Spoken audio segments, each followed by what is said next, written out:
right. Happy Tuesday. Welcome. As I'm recording this, as usual, if you watch or listen this later, it may very well not be Tuesday, in which case, happy whatever day that happens to be. We're on part 3 of our look at Errant, a fantasy role-playing RPG. We have a few things left to go, and somewhat of a surprise, I made contact, or actually, I think they reached out to me, Ava on Twitter, who, the author of Errant, who was kind enough to put together a whole bunch of kind of FAQ style answers. Some things I got wrong, some things just to clarify. I think one of the things, especially when I'm doing these over multiple streams, and I think particularly with games that have their own nomenclatures, it's sometimes easy for me to lose track of what things mean, which I think is something that wouldn't really be an issue if I was reading it all in one sit down, or I could easily flip back and forth. So I think there's some of those kind of things where, since I was something that I might have covered in the first stream, and then it came up again in the second stream, and I had not remembered what it was or misremembered what it was, there's that. And there probably will be some more of that today. I'm kind of excited about this portion because we're into some things that I hold near and dear to my heart, namely the kind of travel, exploration, and downtime sort of rules. So let's get into it, shall we? There we go. And as usual, I am looking at the free version of the rules that is hosted on card.co, card with 2 R's. So you can go to errantrpg.carrd.co to get a hold of these. There is a full rulebook coming. I think it was successfully kickstarted. Not sure where it is in terms of its production cycle, but that will be out there. And I presume, though I haven't asked Ava, though maybe I should, if it will be where it'll be, you'll be able to find it if you didn't kickstart it, digital versions, if there's going to be print versions, yada, yada, yada. But we've got this so far. So we're into the travel section. First up, travel turn actions. During travel turns, the company may make one action. Some common actions follow. So first, obviously, travel. Party moves from one hex/point on the map to another. The navigator makes a navigation check. We also have explore. The company explores the hex/point they are in, uncovering any relevant features or discovering locations/points of interest. A navigation check may be required if the company is attempting to find something specific. Next, we have orient. The DV, which I think is difficulty value.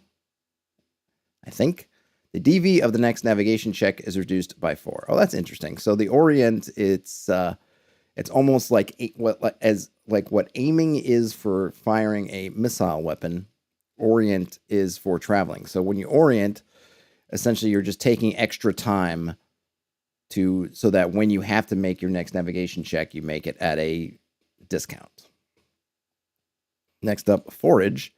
Each errant, and that's what they call player characters in this game, are errants. Each errant may make a navigation check. If successful, they gain 2 supply. Make camp. A navigation check is made to see if a suitable campsite can be found. Errants may also choose to sleep or take watch the same turn the company makes camp. Take watch. Keeping watch for an entire turn incurs a point of exhaustion. If the watch for a turn is split between 2 or more characters, no exhaustion is gained. If no watch is set, all event dice rolls of 5 and countersign are instead treated as rolls of 1 and counter. Oh, that's a kind of a neat little system. Basically, if no one's on watch, instead of getting sign of an encounter, you just get the encounter itself, which makes sense. And then lastly, sleep. An errant that spends 2 full travel turns sleeping gains the benefit of a night's rest. I'm guessing, because I can't remember because we covered this, I think, in the last stream, how many essentially travel turns there are in a day, but I'm guessing it's 4. I think, maybe, assuming that, say, a full night's rest. I'm kind of backfilling it in. But if we go on 2 travel turns, a full night's rest equals 2 travel turns, and I'm going to say, let's say that equals 8 hours sleep. That would mean 4 hours a turn. Though the only thing that gives me pause is that take watch. Maybe that's just the way they want it, which is interesting. So that if you take a whole watch yourself, you're going to gain exhaustion, which on the one, I kind of get that. I could see that it can be an exhausting activity. I don't think I've played a game in which if you took a watch for yourself, kind of a 4 hours, that you incurred some kind of penalty. I usually kind of read it as read that if one person takes watch, you split the watch up. I think in my home game,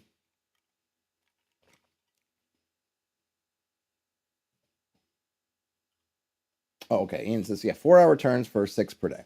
That makes sense. In my home game, I think they end up usually splitting watches into thirds for the night, and each one takes one. Each one of the PCs stands for that third of the night, which I guess puts them only maybe is at I guess say 3 hours or 2.5 to 3 hours instead of 4. But I don't think of giving them exhaustion. I do like it on the one hand because it does encourage folks to it reinforces the importance of a watch because it takes concentration. And therefore, I can see why if you spend the 4 hours by yourself, keenly trying to concentrate on keeping an eye on everything, that's tiring. I get it. So I appreciate that. And it also encourages you to put more people on the watch because as soon as you add another person, you can perhaps split it up. Right? You watch the east and I'll watch the west, or however, you take that side, I'll take this side. Then I can see how that works. But I've never played with that before, which is interesting. I don't think it would change. I mean, if it's like in my game, I don't think it would change much. I think the players would just bivouac. Is that the right word? No, probably not. They would just get a hireling, force a hireling to sit on watch with each of them to get rid of that. And then nothing else interesting. The Orient, I think, is kind of a cool one, and I like it because it's a freebie. You don't if a lot of these have checks. But you can use that Orient if you have the time to make your checks easier. Day and night. If using the standard scale for travel turns. Oh, look at that. Well, let's see. If I'd only read it down, I would have seen it. 1 travel turn equals 4 hours. So there we go. There's 6 travel turns in a full day. Yep. 6 times 4, 24. Math, Todd. Math. Errants can generally only travel or take other actions for 4 travel turns before night falls, and will spend the 5th making camp. This may be adjusted based on the season and setting. If the party does not make camp after 4 travel turns, they gain a point of exhaustion each travel turn they go without making camp. Also makes sense. You're taking too long, or you're overtaxing yourselves on a daily basis. So you get 4 travel turns, night, and then there's another, let's see, what are we calling that? Another 2? I guess if you're really, really cutting it close. Navigation. Most actions during a travel turn require a navigation check. This is usually a skill check, though another attribute may be used if appropriate. The difficulty value of a navigation check is kept secret. If a navigation check is failed while attempting to travel, the company is lost. Roll a d8 to determine which direction they veer, with 1 being north, 2 being northeast, 3 being east, and so on. The difficulty value of a navigation check is modified by terrain, weather, visibility, and whether the company has maps or directions. Navigating by road or following an obvious landmark, excuse me, following an obvious landmark negates the need for a navigation check. I think landmark is one word, but that's okay. I don't think anything here. I know some people, I go back and forth on the whole making the checks. On the one hand, are you turning travel into kind of a skill test or a skill challenge? Yes. On the other hand, in something like the white box, the GM is just rolling behind the screen to check if you're getting lost. Presumably, they're using fictional positioning so that if there is an obvious landmark, you're not rolling to see if they're lost. Hey, we're heading towards a lonely mountain and there's nothing in front of us but a giant mountain. Can we possibly really get lost? No, you can't. Just straight, and you can see it all the time. It's that big. It's that looming. There's no way to get lost.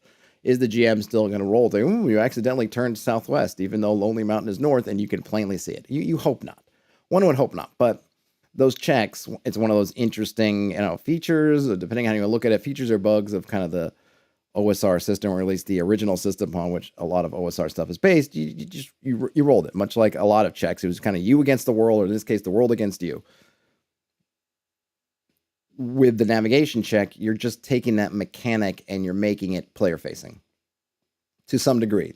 characters aren't going to know what the DV is, but they're going to have a much better sense of if they've succeeded or not, because you know if you rolled great or you rolled terrible. I suppose you could make it a completely hidden check, like a stealth check if you want to, and just they know they have a navigation skill, so they know whether they're good or not at it, but you could take away that idea that they know how good they failed, but really all the navigation check is doing is just adding more player input, which I think is often, some of these things is desirable, because to a certain degree, there's not much role play there. And what I mean by that is you're supposed to be going east or northeast or southeast or whichever direction. And the kind of role playing you're going to get is stuff like, I look at the sun and I determine which way is southeast and I keep going southeast. And then, yes, you could say, well, you don't see the sun anymore. Now what? And then either if there isn't a spell or something, all the player can really going to say is, well, we were heading southeast and now the sun went behind the clouds. So I guess I'm going to keep going this way and then just check it again when the sun comes out of the clouds. Or I'm going to, if I have a compass, I'll pull it out, or I don't have a compass, so I'm just going to try to go straight. You know, there's not a whole lot of meat on the bone.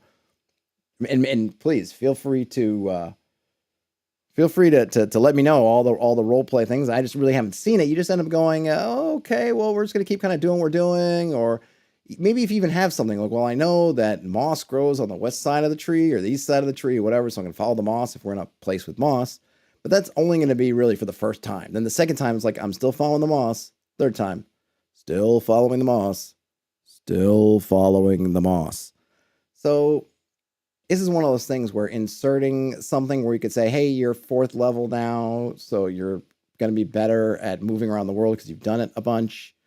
To me, it's okay. I don't feel like this runs afoul of some kind of, I don't know, HyperGamization, but I'm certainly, I'm definitely willing to, and I'm sure someone's going to be in your groups. If I played with a bunch of naturalists and survivalists and folks who are, you know, that they're trail runners and professional long distance hikers, yeah, they're going to have a different perspective, and they probably would want to get much more of the details. And I would just say, great, if you have something you know, and you can keep iterating off that for eternity, then perfect. But it's not in my normal mode.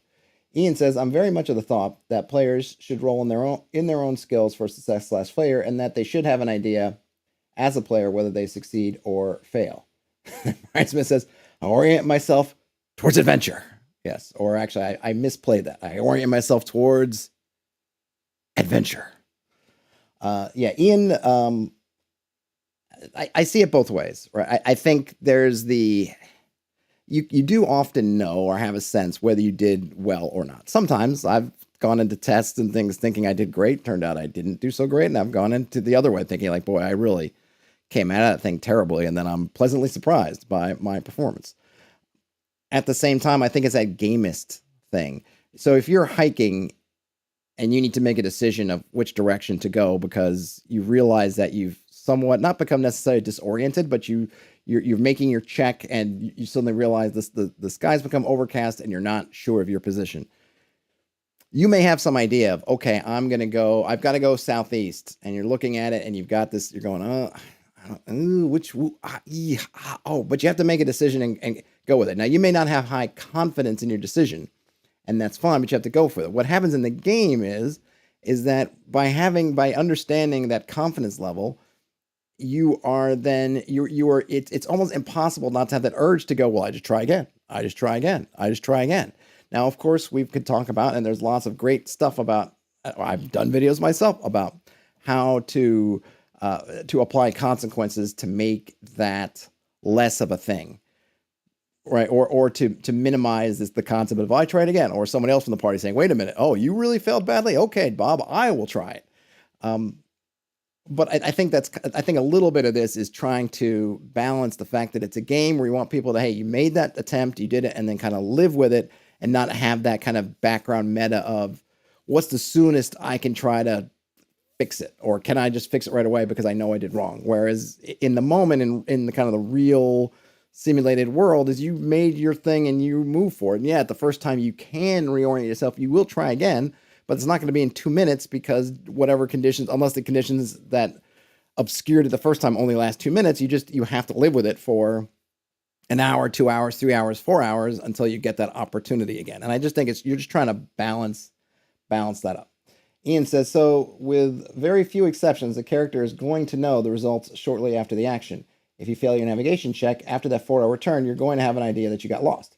But you burn those 4 hours of safe daylight and the night grows dark and dreary. Yes, indeed. And I'm okay with that. I think the part that people try to avoid, and again, there are ways around it. I think the thing is that those kind of rules are trying to avoid is that you're not waiting the 4 hours, right? Person's going, well, I'm not very confident in this, and I know it, so the next guy's going to try. And then we're all just going to keep trying. And the argument of like, well, what's the big deal? It took him 30 seconds to orient. I'm going to take 30 seconds to orient. I'm going to take 30 seconds to orient, right? Well, what we want, I think, as a game is that, look, you made your choice, and now you've burned that. And I think there are various ways you can do that. You can have it, you one person picks for navigation, and that navigation check represents movement for 4 hours. So you want to try again, you got to wait for 4 hours. That part is fine. I think it's the part that trips people up is when it becomes that concept of actions kind of take next to no time, especially on this scale. So people go, what's the big deal? We're just going to keep trying until we get it right. And then does it become a take 10, take 20 kind of thing where you just end up in a spot where you end up thinking, we're just going to keep navigating until we get the correct bearings, right?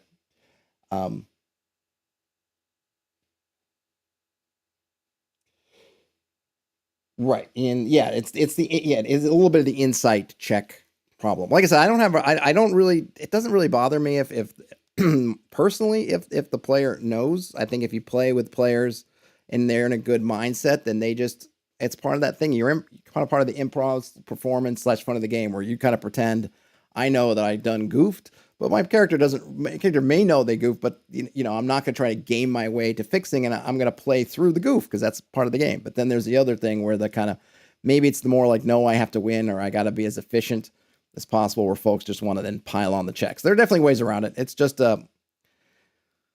it's something to be aware of when you are when you are applying these sorts of systems. I guess ultimately know your table, know your players, know how they're going to act. If putting it in front of them is going to make them chase successes in an unhealthy way, then make sure you know that in advance and plan accordingly. Yeah, Brian Smith says right. The spamming of the red shiny button labeled navigate. Absolutely. Yeah, there are easy ways around it, but it is one issue with that particular kind of system. But it's easy to overcome. You got to be just aware of it, so that you know if it's going to affect you or not. Pace. The rate of movement in travel turns is expressed by pace, which is represented as a fraction. The numerator determines how many significant locations, e.g. a hex, can be traveled, while the denominator represents how many turns that takes. The standard pace is 1-to-1, representing one significant location traveled per turn. Pace is modified by the speed at which the company chooses to travel, terrain, weather, visibility, and so on. All right, so we have conditions, we have changes to the pace, we have other effects. So I'm not going to go through this table. It kind of makes, this is probably something that when I'm reading it, if you are listening to this later, or as I know some people will just throw the video or stream on in the background and listen, it may sound a little bit more complicated. On the page, when you see it, I think it makes more sense, but you have the standard pace is 1/1, one location per turn, or one hex per turn, if we're going to use hexes. I kind of have a feeling that she's writing things to apply both to kind of point crawls and hex crawls and maybe other things. I know she says hex/point, things like that. I think she's trying to keep it very basic so you can apply it to a number of different ways to play, which is cool. So if you start off with maybe I'll use 1-2 x 2 y, 1-1. Now, if you're on a mount or vehicle, you get your pace changes to basically a +1 to whatever. So if you were 1-1, meaning, I guess we're thinking standard pace. Here's the one thing, I guess, obviously, so I'm looking at this. A road does not count as part of the standard pace. So presumably the standard pace is, I guess you're presuming grasslands, plains, something fairly easy, but not a road, which would make it even easier, and that's 1-1. If you are on a mount, you're on horseback on the plains, now you're at 2-1. If you're on the plains, on horseback, on a road, now you are 3-1. You can travel 3 hexes during one travel turn. If you slow your pace, that starts to increment the denominator, which is incrementing the amount of turns per for whatever amount you're traveling. So you take our first example. You were on a horse traveling over the grasslands. You start off at 2 hexes per travel turn. You decide to slow down. You're up to 2 hexes per 2 travel turns, or back to 1 to 1. And there's a bunch of these, and then some different hex types. Deserts, forests, hills, and broken land add a little bit of difficulty. Jungle, mountain, and swamps add a bit more difficulty. Darkness and inclement weather add to difficulty. Severe weather adds more, and then so on and so forth. So we have a few of these modifiers to that. Brian Smith says, on the exploration topic, have you, meaning me, come across any systems or ideas that really reframe the travel portion of a world? What kind of reframing are we thinking here? I'm not sure. Maybe. Ava is here. Bum, bum, bum, bum. With regard to travel turns, you have to elect the one person who rolls the navigation checks, and you get 1 check per 1 act equals 1 action. All right, good. Well, thanks, Ava. Thanks for hanging out and joining, and I appreciate the clarification. And then, I see. Brian Smith says, like simple mechanics that may not be exactly realistic, but yield fun results. I mean, I'm working on something, Brian. I don't know. I don't want to say it yields fun results. I'm one of the things, this kind of, I don't know, design goal of this thing that I've been spending way too long working on, and probably not for the better, but this is what it is trying to use it's actually not dissimilar to what Ava's done here with this kind of list. I have a bunch more. I basically have a kind of tags that have modifiers for different things. So the idea for what I want to do is to have a thing where you could have written down, I don't know, the Desert of Demons. It's dangerous, severe, deadly, severe, kind of these different kind of adjectives that you would apply to it that you could use in your descriptions, but all those adjectives also can apply to different elements of the terrain. So by saying it's dangerous, that says something about the relative danger level of this particular desert versus other places. By saying it's, say, rough, that tells you something about distance. There's another one that kind of applies to kind of visibility stuff. And then you can have all these, and it kind of creates a little bit of almost like a stat block for the region or for the hex. And then you have different things you can do, and then you can just use those numbers. So you kind of have, for descriptive value, you have these kind of adjective kind of tags. For the rolls, those tags equate to kind of numbers or modifiers that go up and down that kind of signify that. And then you can even add momentary ones on top of it. If you're traveling at night, that would affect them. And then if it's a full moon, that would affect it. If it was raining, that would affect it. And then you could kind of have all these things. Whether it makes for fun or not, I don't know. But that's kind of what I'm doing. But this is kind of similar. This is probably in a good way, a little bit simpler and neater than what I have.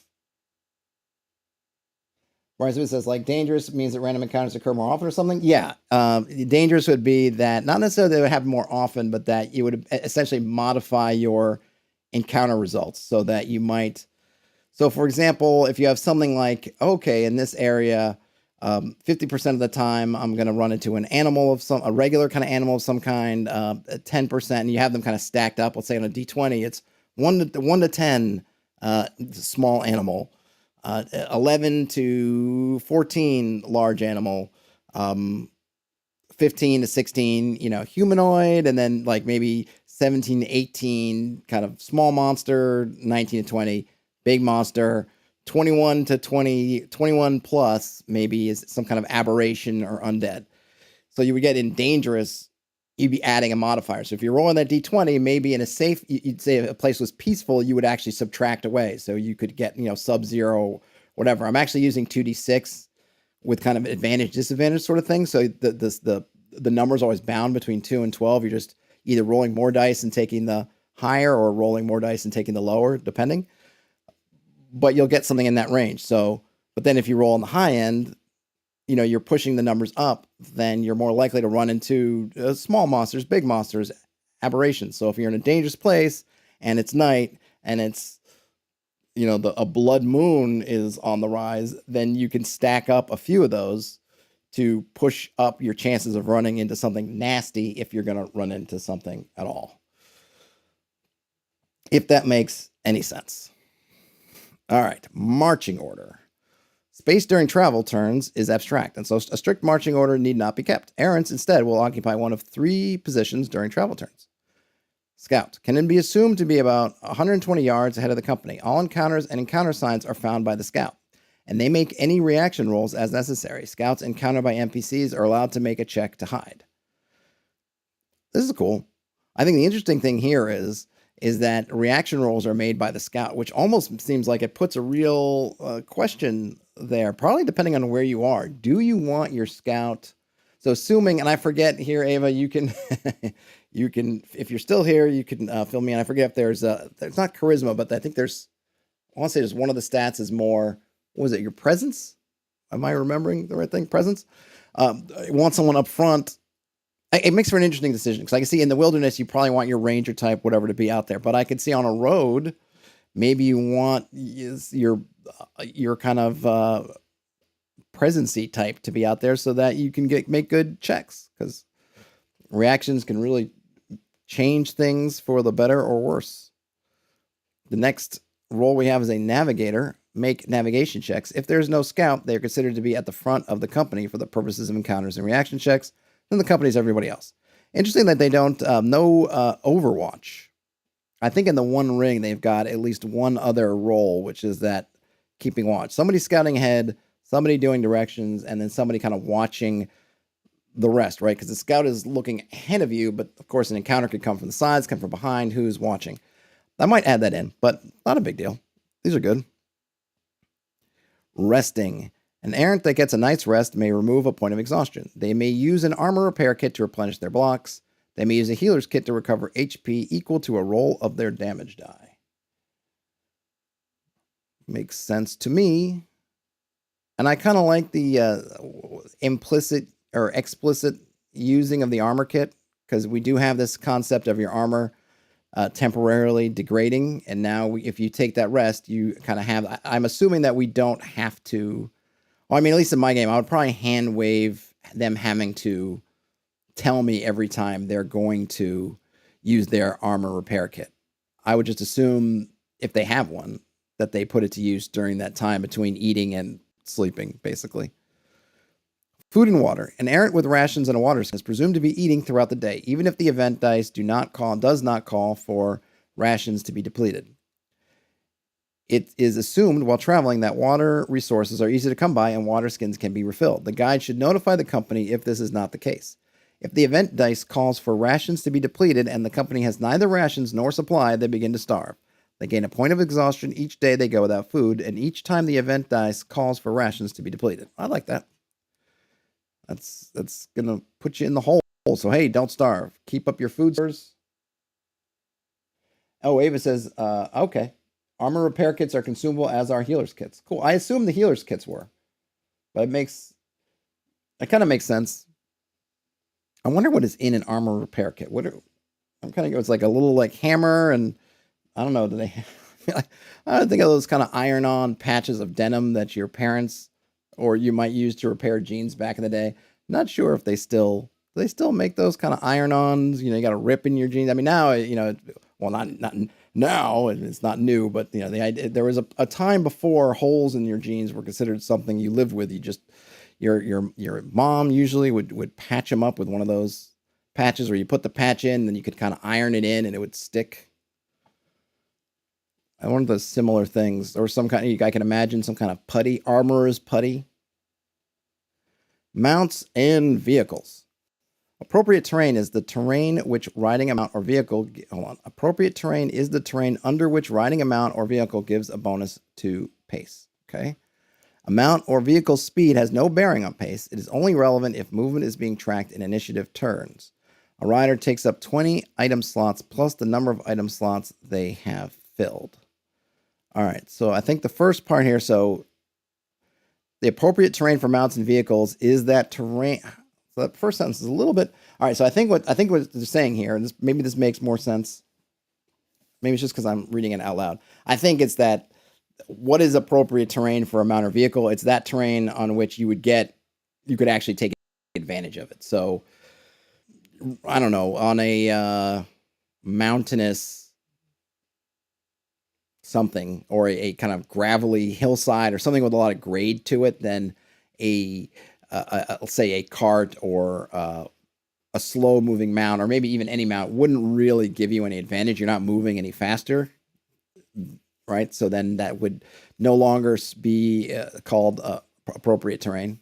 That terrain would be inappropriate for a mount. And, much like what happens when you see in media and stuff, when folks are moving over those kind of situations, they're walking their horses. They're not even riding them anymore because it doesn't do much. Brian Smith says replacement elbow patches going back to armor. Yeah, exactly.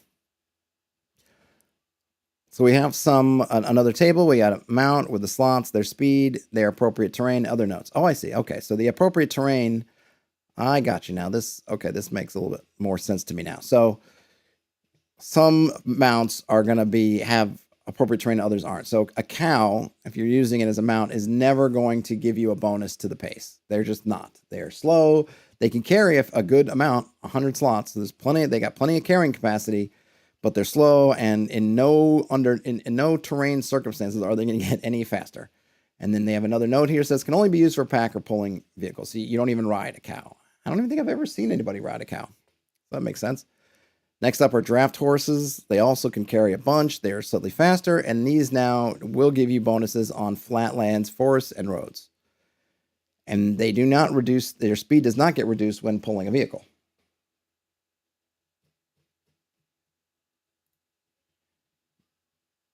Pete Giant says, this is great content, Ava. Absolutely. Now I get to riding horses, have 80 slots, even faster still, and their appropriate terrain is flatlands, forests, and roads. Warhorse, interesting. So I don't know if I've seen it like this before. Warhorses, less slots, but they're faster.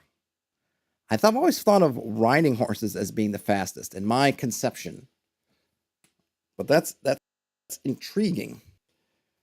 I've always thought of the advantage of warhorses. I probably would flip flop these actually, but that's just me. Obviously, very easy to flip flop, but I always think of warhorses as being heavier and slower than riding horses. But we all see these things differently. So who's to say? Of course, it's your game. Put wherever you like, wherever you like. Mount slots or carrying capabilities are modified based on the type of tack it is wearing or the vehicle it is hitched to. A vehicle may be hitched by multiple mounts. For the purposes of slots, add the slots of all the mounts together before applying the modifier. For the purposes of speed, subtract the modifier from the mount with the highest speed. Okay. So we've got, these are the vehicles. So no tack. It quarters the amount of slots you can use, which makes sense. I mean, you kind of need to put some kind of harness on the animal if you're going to have it carry things in an organized fashion. Let's see. Ava says speed is only relevant in combat, not travel. So war horses are better chargers than riding horses. Aha. Okay, I got that. That does make sense. Oh yeah, because see, I'm forgetting already, and I'm in as I'm reading it. Right, because there's basically a set modifier for having a mount. I gotcha.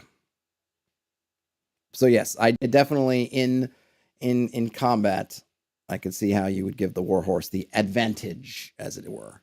All right, so then if you give it a pack tack, you're basically loading it with its full amount of slots are available, but you can't ride it anymore. This presumably means is one of those where you're basically piling on your baggage on top of it. There's not even no saddle. It's just all about carrying capacity. A riding tack, interesting. Same amount of slots as a pack tack, but you can ride it. Military tack, same, but then and I guess barding doesn't count against the mount's item slots. And then some kind of exotic tack. This would be for some kind of non-standard mount. Maybe you're riding a Pegasus or a death mule. I don't know what a death mule is, so somebody write it up for me. A cart doubles your carrying capacity, but slows you down. Pretty much only usable on roads, or at least that's the only place where you can get any kind of speed increase.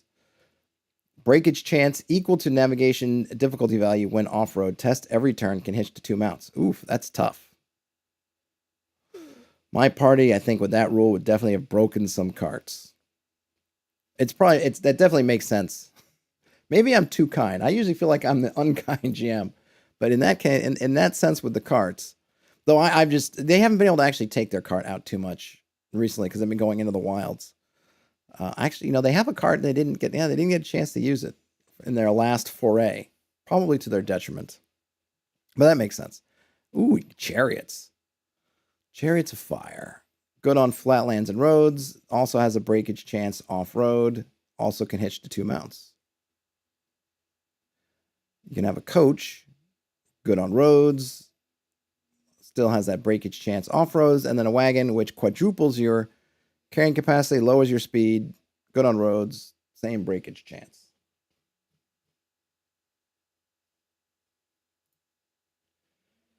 Ava says, I make my rules the mean parents because I'm nice when I'm GMing. I think I'm a combo. I don't know. I'd love to. My players don't have a ton of D&D experience, role-playing game experience. So I don't know if they find me though. I on the nice end or bad end, but I think they did start to label my game as basically the Murphy's Law. I like to apply Murphy's Law. If something will go wrong, if something can go wrong, it will. And that their recent run of luck has been like that. And yeah, I do tend to pull on those threads that they've let dangle loose. But what can you do?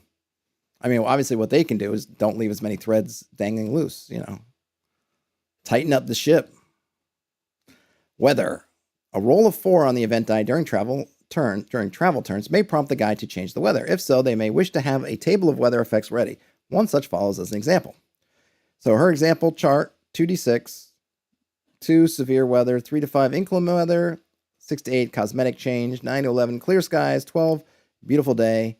Only need to camp/sleep for 1 travel turn. Oh, that's nice. So a little benefit if you end up with the beautiful day. And these are nice, and I always go back and forth. I kind of like, I have to say that probably more into it, I sort of like these more vague ones. You can go to something like the Wilderness Survival Guide that's got a massive system to do really specific weather changes. But in the end, as a GM, what I really want to know is just basically, is the weather getting better or worse? And I can pretty much determine what worse means like. So in my game, it's spring, and I get inclement weather. I'm going to guess rain, and maybe the only thing I would say is there a temperature change? Temperature changing, is it high or is it low or is it seasonal? So, okay, I'm going to assume it's raining. If I got severe weather, maybe I would say there's a freakish spring snowstorm or super just bad rain. I'm not sure that I need to have give me some super table with in every climate what the weather's like. That gives you, certainly at least not in printed form, because nowadays you can go online. I think Don John has weather tables, or tons of automated weather tables. I'm assuming that maybe Fantasy Grounds and Roll20 have weather kind of functionality built in. If not, they darn well should. So this is, as much as I used to think like, man, it'd be great to write up some crazy, amazing weather system, I feel like at this point in my career, this is good for me. The rolled weather persists until a 3 is rolled on the event dice during travel turns, in which case the weather returns to a state of normalcy or until another weather effect is rolled. Severe weather causes all company members to incur a point of exhaustion every travel turn unless they have found suitable shelter. Without suitable shelter, a night's rest is not possible. Traveling in extreme hot or cold climates without proper attire incurs a point of exhaustion every travel turn. Other effects of weather are left to the guide's discretion. Heavy rain, for example, might degrade the quality of metal weapons and armor and make the ground muddy, difficult terrain. Oof. Ava, that is tough, because I get them making the ground muddy, but degrading their weapons and armor in heavy rain. Ooh, boy, making enemies with my players on that one. That might be that might be too much. That might be too much for me. Not that I don't appreciate it, but I don't know. I would feel I would feel bad. It takes a lot for me to feel bad. I might feel bad by saying, "Oh, it's raining, so your armor class is now degraded."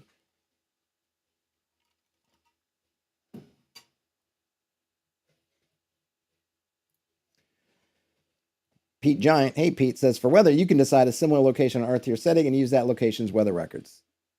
Absolutely. And Ava points out guide's discretion. Yep. Yes, guide's discretion. You don't have to do that, but you can. Pete, yeah, I agree with you on the weather. And you could find some good tables. I mean, I think we all have a pretty good. I mean, it really depends on where you're setting your game and if it's somewhere that is known to you. If you're in, I'm in the northeastern U.S. and so I tend to kind of, or at least my starting location for players is essentially a similar climate, so I can just think about what the weather's like for me in my area in that given time of year and just use it. But yeah, if you're far afield, you might want to look at, well, what is the weather in, if we're going tundra, what is the weather in northern Canada or, Greenland or something like in the spring or the summer, and then take your cues from there. But I think even then, right, once you kind of get that down, to me, just get a couple things. What is normal weather? What's really bad weather look like? What does really good weather look like? And then that table that Ava provided, it just can take you from there, basically. Eating monsters. Well, look at that. The monsters may want to eat you. Why not eat them? Preparing a monster for food takes a full travel turn and is a DV6 skill check. -1 if clean water is available, -1 if cookpots are available, -1 if a fire is available, -1 if salt or spices is available, +4 if you cannot spend a full travel turn preparing the monster for food. I like this in the word weird and wild, and I like it here. Success produces 1 or more rations based on the size of the creature. Failure means the food is spoiled, can still be eaten, but at risk of sickness or disease. Eating magic monsters has side effects. Uh-oh, here we go. The Errant makes a saving throw. If they are successful, they gain a one-time use of one of the monster's abilities. On a failure, the Errant suffers the effect of a diminished form of that ability. Oof. Well, that's an intriguing one. One-time use of the monster's ability. So you could potentially eat some dragon to gain a one-time breath attack. Oh, man. Oh, man. I can just see some games coming up. The eating game. Let's go out in the woods. Monster Hunter, Monster Eater. Let's go through and eat whatever we can. There's some really fun stuff with there. It would definitely make me want to create tables of, at least for the bigger monsters, where they have multiple abilities to see which one you get. 4 people eat the dragon meat. Maybe one of them gets the breath attack, but then I don't know, another one just gets scales for a while. Until the next sun up, their body gets covered in scales. I suppose that's not too bad. Assuming they're not heading into town or something. I do like the idea of really incorporating food and hunting into your wilderness. My party, I think I mentioned this when I did the End of the World Weird and Wild, but my party, they go pretty heavily stocked with food stores, so they don't tend to have to hunt. But I look forward to the time where they may not have food and they need to actually go out and start trying to hunt for rations. We get to marine travel. We have, vehicles, canoes, galleys, longships, rafts, riverboats, sailing ships, and warships. We get how much crew they need for oarsmen, if any, how many crew they need for sailors, if any, what the pace is, which is using the same nomenclature as for land, and then we have a pace for rowing, a pace for sailing, and then appropriate terrain. So canoes, great for shallow water, works for that. Deeper water, not really going to help.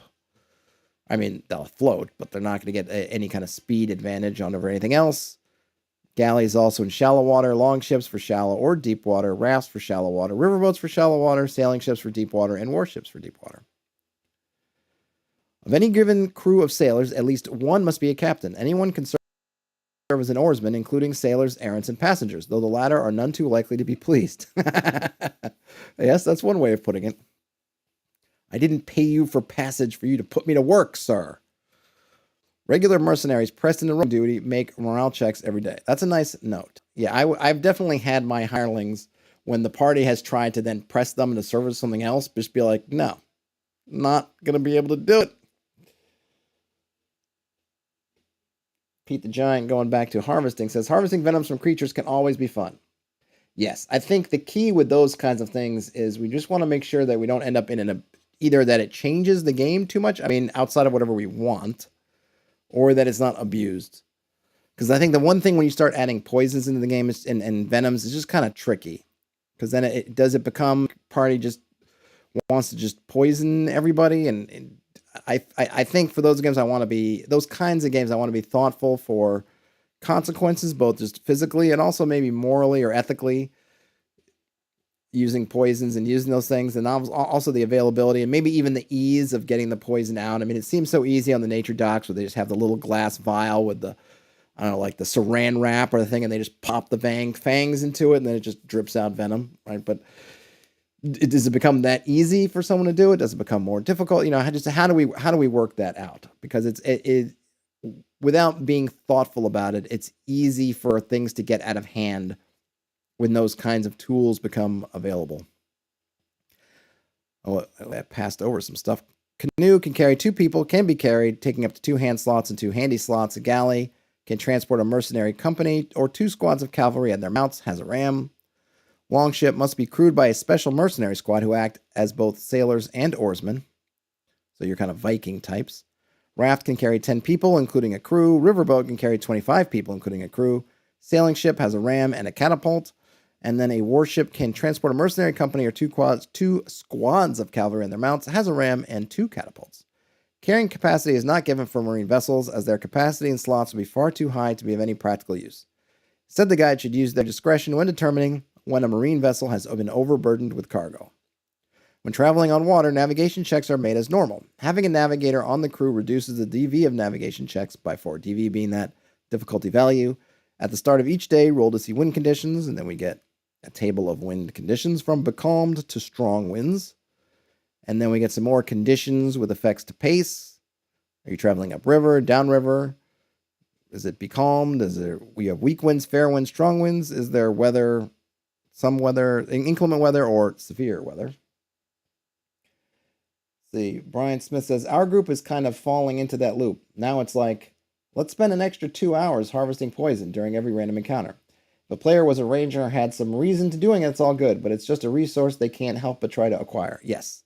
And if it becomes really effective all the time without chances for some kind of consequence, whether it be you accidentally hurt yourself, you accidentally get that venom on you, and so now you're affected by the poison, or whatever it happens to be, or if there aren't consequences in terms of society or ethics or religion or something, then it just becomes, let's coat everything, let's coat our entire bodies of poison and go running into people because it's super effective. So I just think you want to be aware of it, and I think like Brian Smith is talking about, you kind of want to, you kind of read your players a little bit, see if is this something they're going to get really just zoned in on, because look, it is an advantage. It's kind of a free one. Oh, we got poison, coat your blade.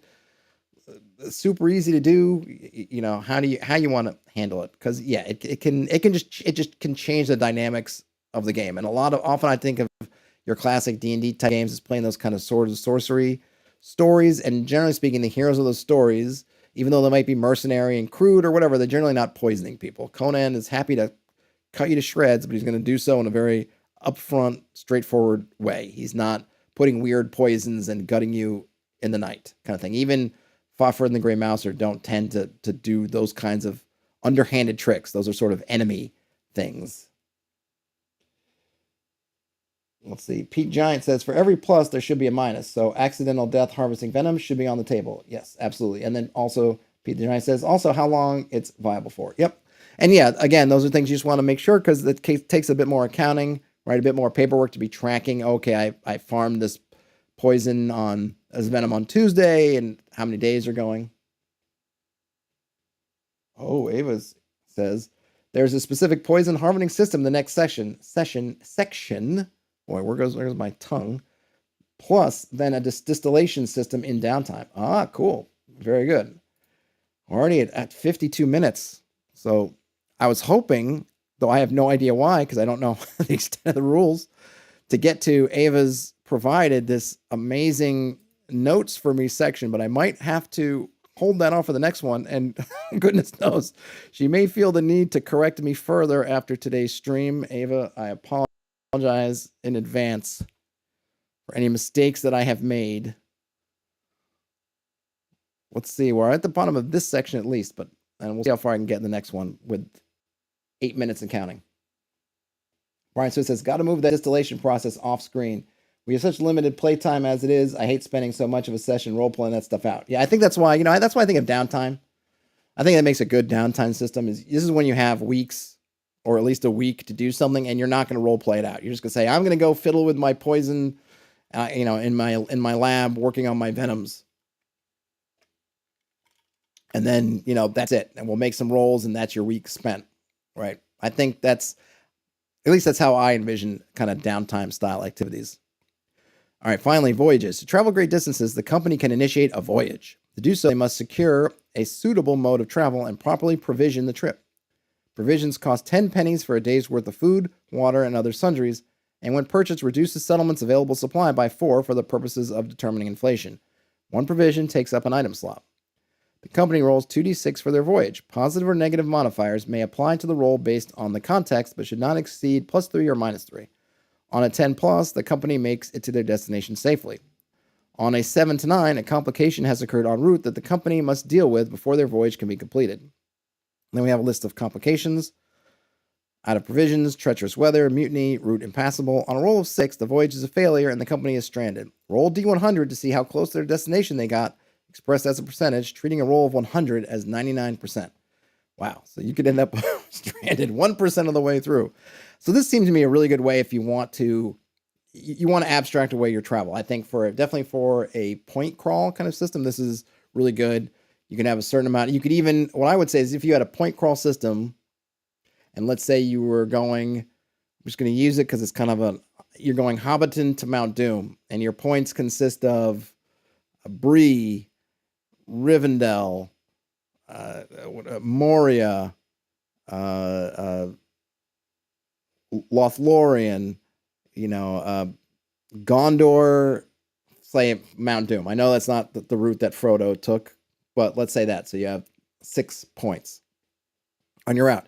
You could use this kind of system. You could factor in, okay, what the points are, and then you could essentially roll a 6-sided die in this case, or maybe a 6-sided die -1, and you could determine between which points you got to, right? Okay, you rolled a 4, you made it was between Moria and Lothlorien that you ran out of juice, essentially. So I think that's cool. Because I think there is, as much as I am a hex crawl person, I think there are times when doing a very simplified system like this is warranted. Either they've traveled this 100 times before, and it's well known, and it's on a road. So you're really only worrying about maybe if you want to do your encounters, but even then you figure how far can they get. It's kind of similar to that. I think that the One Ring had that also, that kind of similar system of how far you get before something happens. Do you get all the way? Do you get part of the way? Pete Giant says, most of this is DM facing rules as far as I can tell, which is the way it should be. Yeah, though I think having this stuff be player facing, Pete, I think is actually a good thing. And I note that, or you can note that in something like Basic Expert, a lot of the stuff that we might now say in more modern editions of the game look at as, oh, these are the GM rules from the GM's guide, are actually in the stuff that's in the players section, because you want players to understand these things, at least in, not necessarily in all the granularity that you might have behind the screen, but I want my players to know. I encourage my players to read about what are the things that you can encounter in the wilderness and what are your odds of doing it in different terrains, so that if you have a choice between, hey, we can take this road through the plain, or we can take this path, say, through the grasslands, it's going to take us 4 days, or we can go 2 days in the swamp and pull our way or trudge our way through. What does that mean? Okay, so, the swamp is faster. We should take the swamp. Wait a minute. But the swamp is a lot more dangerous.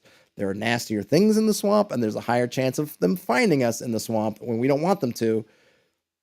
maybe we should take the plains, but we only have 3 days. Well, do we risk the swamp and get there theoretically with the day to spare? Or do we try to rush through the plains, maybe pick up some exhaustion, but be safer? I want them to know all that, because all the really little detail stuff I'm going to have. But I want them to know the parameters so that they can make the best educated decisions as they can for them, which is what I want. So I want them to be, I want them to know what they're getting into. All right, so I only have a few minutes left before the top of the hour, so I'm just going to touch on this. We have exploration. We have exploration turn actions. During an exploration turn, or maybe I should stop here. Actually, you know what? I'm gonna stop here. I'm gonna look just slightly at the notes to see if there's anything. I'll have to go through. I think there's enough here. Yeah, I'm gonna have to. This will be part of part 6, where I go through Ava's notes to me about that. I think instead of getting into exploration now, just wrapping up on travel stuff. Peter Johnson, yeah, true. Info is paramount. Yes. So ultimately on travel stuff, whereas you can look at a lot of it as GM facing, I think having the players being able to see it, I think you could even take, if you wanted to, a little customized version of it that just gives the basic stuff if you don't want them to know. But I'm fine with my players knowing. I think all the travel stuff is really, really good. I think it's a really simple system that you can adapt. I always like with these kind of core kind of rules is that I look at it and I say, okay, I could, if I needed a base, I could take it. And then maybe I look at it and go, well, I'd like to add this or I'd like to add that. But the system makes it very easy to just add on to it. I think the kind of fractional way of looking at travel, which is, again, it's similar to the one I've been working on myself, but actually I think she's done a better job than I am of explaining it, because I'm kind of in that same kind of thing as sort of an X for Y. But I know in my own drafts, I have not referred to it as elegantly as that. You got air travel, water travel, mounts, ships, and even have sort of a point-to-point or just very abstracted version of travel if you want it. So all super good stuff. Ava says the game is meant to be a toolbox to be adapted and stolen from. And then Pete the Giant says, I must commend Ava. It seems very modular. Yep. And I think the layout actually helps with that modularity, because these things, all these in this, the way this card navigation works, each one is kind of a module, right? And yeah, if you go here, Ava, maybe you can ask, maybe if you know, because I said at the beginning of the stream, you might have missed it. I was wondering, I know you did your Kickstarter, which was successful. Congrats on that. Do you know where, do you have a timeline on how you're looking with the full rules, or maybe, and if you don't know that, which I totally understand, is it going to, where do you know where you're going to be offering it? Is it going to be available for those of us who missed the Kickstarter? Are you putting it on Drive Theory? Is it going to be on, I don't know which storefronts? I guess I could go to this pre-order page. Let me probably just hit that up. If you want to, let's see. All right. So I will just link to this, and this will not be the last stream of this, obviously, because there's a bunch more to go, but pre-order at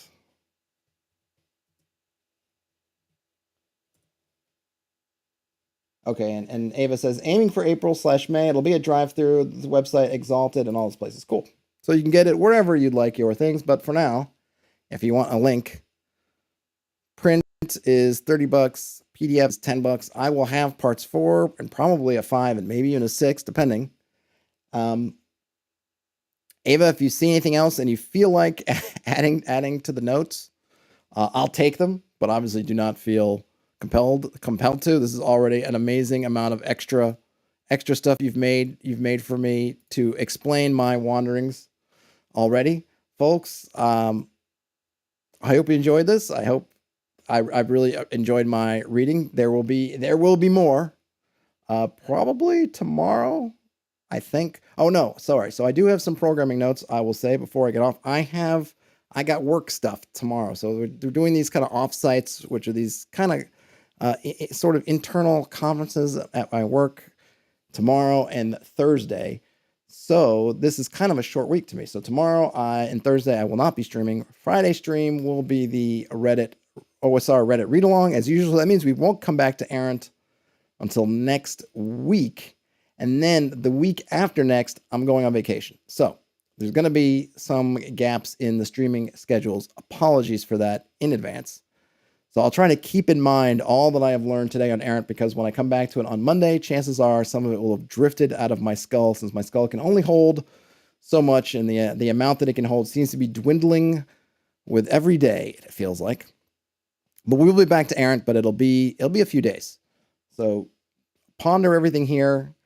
Pre-ordered if this looks like something that you'd enjoy. You go to that card.co site, which is also listed in the show notes if you want to read it out for yourself. We'll be back to it, I'm thinking, on Monday. And then, like I said, tomorrow and Thursday, I will be off. Working hard or hardly working, you can guess. And then Friday, I'll be back with the OSR Reddit Roundup. Of course, none of this will matter if you're reading or listening to this later, but sorry about that. You just got to deal with it. Everybody who was here, thanks for hanging out. Have a great rest of your day, night, whenever you're watching or listening to this. Game on, and I will talk to you later.